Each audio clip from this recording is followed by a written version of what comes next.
Rank jumping Y প্রার্থী রহস্য। আজ 32,000 প্রাথমিক টিচার কেসে উঠে এলো চাঞ্চল্যকর তথ্য। চলুন এই ভিডিওতে আমরা বিস্তারিত জেনে নিই।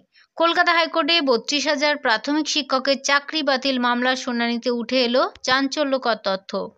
মহামান্য বিচারপতি তপব্রত চক্রবর্তী এবং বিচারপতি ঋতব্রত কুমার ডিভিশন বেঞ্চে এই মামলার শুনানি চলে। আবেদনকারীরা বঞ্চিত চাকরি প্রার্থীদের পক্ষে আইনজীবী বিকাশ রঞ্জন ভট্টাচার্য একাধিক গুরুতর অভিযোগ তুলে ধরেন, যা এই নিয়োগ প্রক্রিয়ার স্বচ্ছতা নিয়ে বড়সড় প্রশ্নচিহ্ন তৈরি হয়েছে। প্রাথমিক শিক্ষা পর্ষদ কোনোদিন সম্পূর্ণ মেধা তালিকা প্রকাশ করেনি, শুধুমাত্র এমপ্যানেলড বা নট এমপ্যানেলড দেখানো হয়েছে, যা দুর্নীতির সুযোগ করে দিয়েছে। দ্বিতীয়ত, কম নম্বর পাওয়ার সত্ত্বেও বহু চাকরি প্রার্থী কিন্তু চাকরি পেয়েছেন, অথচ বেশি নম্বর পেয়েও আবেদনকারীরা বঞ্চিত হয়েছেন। এই র্যাঙ্ক জাম্পিংয়ের সপক্ষে একাধিক তথ্য প্রমাণ আদালতে পেশ করা হয়।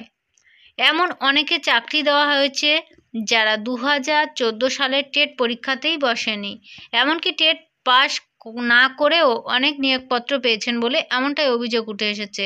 ওয়াই নামক প্রার্থীর রহস্য কি না, এই শুনানিতে ওয়াই নামক এক রহস্যময় প্রার্থীর কথা উঠে আসে, যাকে বেআইনিভাবে চাকরি পাইয়ে দেওয়া হয়েছে বলে অভিযোগ ওঠে। পর্ষদের পক্ষ থেকে জানানো হয় যে ফর্ম ফিল আপের সময় ভুলবশত ওই প্রার্থীর নাম ওয়াই হিসাবে নথিভুক্ত হয়েছিল। এবার আসি অস্বচ্ছতা নিয়োগের প্রক্রিয়া।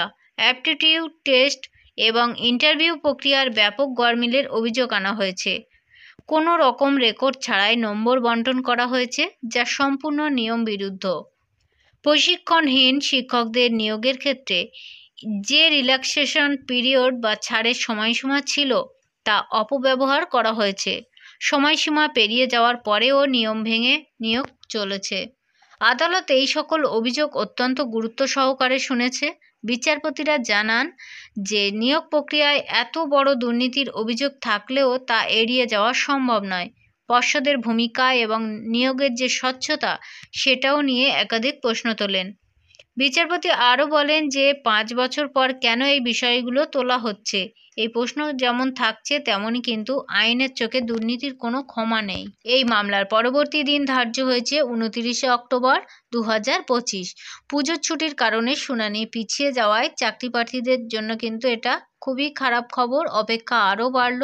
তবে আদালত যেভাবে বিষয়টি গভীরে গিয়ে তদন্ত করছে, তাতে বঞ্চিত যে চাকরি প্রার্থীরা, তাদের কিন্তু সুবিচার পাওয়ার আশায় কিন্তু একটু হলেও বুক বাঁধছেন। এখন দেখার বিষয় যে আগামী দিনে এই মামলার মোড় কোন দিকে নেয়, 32,000 শিক্ষকের ভাগ্যে শেষ পর্যন্ত কি আছে।